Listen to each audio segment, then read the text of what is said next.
నా ప్రియమైన సహోదరి సహోదరులారా, రాత్రికాల సమయంలో దేవుడు అద్భుతమైన సాక్ష్యాన్ని, అద్భుతమైన వర్తమానాన్ని నీకు తెలియజేసి ఉన్నాడు. ఇంకా ఇంత గొప్ప రక్షణను నిర్లక్ష్యం చేసి ఎలా తప్పించుకుంటావు? ఇదిగో ఇదే మిక్కిలి అనుకున్న సమయం, ఇదే రక్షణ దినం. రేపు ఏమి సంభవించునో నీకు తెలియదు. నా ప్రియమైన సహోదరులారా, ఒక తీర్మానంతో ప్రార్థన చేసుకోండి. ఇంకా రక్షించబడలేదా? ఇంకా యేసు ప్రభుని సొంత అంగీకరించలేదా? రాత్రి ఒక అద్భుతమైన అవకాశం మీకు ఇస్తున్నాడు ప్రభు. యేసయ్యా నా హృదయంలోకి రండి ప్రభువా.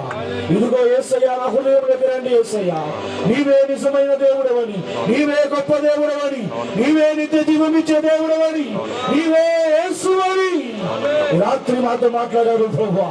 యేసయ్యా నీకు వందనాలు. అందరూ కళ్ళు మూసుకోండి, కళ్ళు మూసుకోండి, కళ్ళు మూసుకోండి. ఒక చిన్న తీర్మానం కొద్దిసేపట్లో ముగించబోతున్నాం.